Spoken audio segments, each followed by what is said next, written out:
কি কি লক্ষণ দেখলে বুঝতে পারবেন যে আপনাকে কেউ বশীকরণ করার চেষ্টা করতেছে বা আপনাকে কেউ বশীকরণ করেছে? কি লক্ষণগুলো দেখলে আপনি খুব সহজে নিজের ভিতর থেকে এই জিনিসটা আপনার অনুভব হবে বা আপনি বুঝতে পারবেন? আজকের ভিডিওতে এই বিষয়টি নিয়ে বিস্তারিত আলোচনা করব। আমি মনে করি আজকের এই ভিডিওটি আপনাদের জন্য খুবই উপকারী, খুবই দরকারি এবং খুবই গুরুত্বপূর্ণ একটি ভিডিও। তাই ভিডিওটিকে না টেনে একটু শেষ পর্যন্ত দেখার চেষ্টা করবেন। ভিডিওটি শুরু করার আগে সংক্ষেপে কিছু কথা বলবো। টিকটকে আমাদের কোনো অ্যাকাউন্ট নেই এবং আত্মাক্রিম অফিসিয়াল ছাড়া আমাদের অন্য কোনো ইউটিউব চ্যানেল নেই।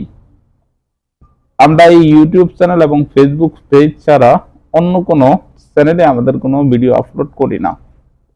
কিছু প্রতারক চক্র আমাদের ভিডিওগুলোকে বিভিন্ন টিকটকে এবং বিভিন্ন রকম পেজ আপলোড করে আপনাদের সাথে বিভিন্ন রকম প্রতারণা করে। তাই প্রতারক চক্র থেকে সাবধানে থাকতে অবশ্যই স্ক্রিনে দেওয়া 3355 নম্বরে ভিডিও কল দিয়ে আমাকে দেখে কনফার্ম হয়ে তারপর কাজ দিবেন। চলুন তাহলে কথা না বাড়িয়ে ভিডিওর মেইন আলোচনায় আসতে পারি। দর্শক, আলোচনা করতেছিলাম কি কি লক্ষণ দেখলে বা কি আলামতগুলো দেখলে বা কি পরিবর্তন আপনার ভিতরে আপনি দেখলে বুঝতে পারবেন যে আপনাকে কেউ বশীকরণ করার চেষ্টা করতেছে বা আপনাকে কেউ অলরেডি বশীকরণ করে ফেলছে। কি সিগন্যাল দেখলে আপনি বুঝতে পারবেন? কথাগুলো একটু মনোযোগ দিয়ে শুনুন। তার আগে একটা জিনিস বুঝুন, আপনাকে বশীকরণ করবে কে? আপনাকে বশ করতে চাবে কে?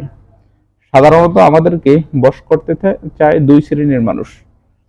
প্রথম শ্রেণী, আমাকে যে ভালোবাসে, আপনি ছেলে হন অথবা মেয়ে হন, আপনাকে যে ভালোবাসে ওই লোকটা আপনাকে বশ করতে চাবে যেন আপনি তার মন মতো চলেন। আরেক শ্রেণীর লোক আপনাকে বশ করতে পারে, সেটা হচ্ছে আপনার ভিতরে তার ব্যক্তিগত কোনো চাহিদা আছে বা তার ব্যক্তিগত কোনো কিছু আপনার ভিতরে আছে, সে আপনাকে চাবে বশ করতে। অর্থনৈতিক কোনো সম্পর্ক, ব্যক্তিগত খুব বলতে অর্থনৈতিক কোনো সম্পর্ক, আপনার থেকে সে জমি জেলা দখল করতে পারবে, টাকা পয়সা খেতে পারবে, এমন কোন লোক আপনাকে বশ করতে চাবে। তো প্রথম নম্বর, আপনার কোনো ভালোবাসার মানুষ যে আপনাকে ভালোবাসে, আপনি ছেলে হন বা মেয়ে হন, আপনাকে যে ভালোবাসে সে আপনাকে বশ করতে চাবে। কেন? আপনি যেন তার মতো চলেন, সে যেভাবে চায় আপনি যেন তার কথা শোনেন, আর সে যেভাবে চালাতে চায় আপনি যেন ওভাবে চলেন, এই জন্য সে আপনাকে বশ করতে চাবে।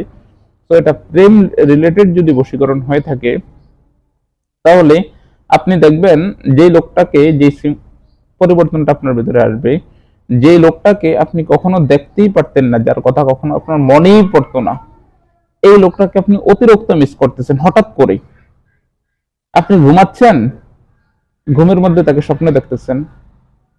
আপনি আপনার ইচ্ছার বাহিরে, আপনার সাধ্যের বাহিরে, আপনি ইচ্ছাও করেন না, আপনি চাচ্ছেন যে তাকে আপনি স্মরণ করতেন না বা তার কথা মনে করতে চাচ্ছেন না, তারপরে দেখবেন আপনার স্মরণে পড়ে যায়। আপনি ঘুমাতে যাচ্ছেন, আপনি দেখবেন যে তার কল্পনা আপনার মাথায় চলে আসে, স্বপ্নে আপনি তাকে দেখছেন। আপনি গোসল করতে গেছেন, পানির নিচনে দেখেন তার কল্পনা আপনার মাথায় আসে। আপনি খাবার খেতে পারছেন না, মানে তাকে ছাড়া আপনার কিছুই ভালো লাগবে না। এই পরিস্থিতি যখন আপনি দেখবেন যে লোকটাকে আমি কখনো দেখতেই পারতাম না, কোনো সিংডম ছাড়া, কোনো রকম কোনো ব্যক্তিগত কোনো স্বার্থ ছাড়া, যখন ওই লোকটাকে আপনি অলওয়েজ মিস করবেন বা অলওয়েজ তার স্মৃতিগুলো আপনার চোখের সামনে পড়বে এবং তার খারাপ লাগায় জিনিসগুলো, বিশেষ করে একটা লোককে তো এমনি এমনি মানুষ অপছন্দ করে না, অপছন্দ করার পিছনে কিছু কারণ থাকে। তো অপছন্দের জিনিসগুলো যখন আপনার কাছে ভালো লাগা শুরু করবে বা আপনার সামনে পড়বে, তখন আপনি মনে করবেন যে সে আপনাকে বশীকরণ অলরেডি করে ফেলছে বা করার চেষ্টা করতেছে, করার চেষ্টা করতেছে। আর দ্বিতীয় শ্রেণীর যে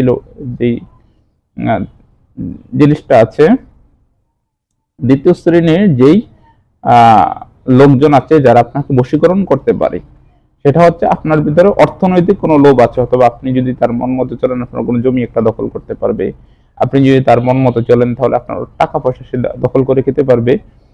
এই শ্রেণীর লোক দেখবেন আপনি তাদের এগুলোর জন্য, যেহেতু তার থেকে আপনি দূরে থাকেন, সেজন্য আপনার কোনো কিছু ব্যক্তিগতভাবে ভোগ করতে না পারে, ওই জিনিসগুলো আপনি তার মতো করে যখন চলতে শুরু করবেন, আপনি মনে করবেন যে সে আপনাকে অলরেডি বশ করে ফেলছে।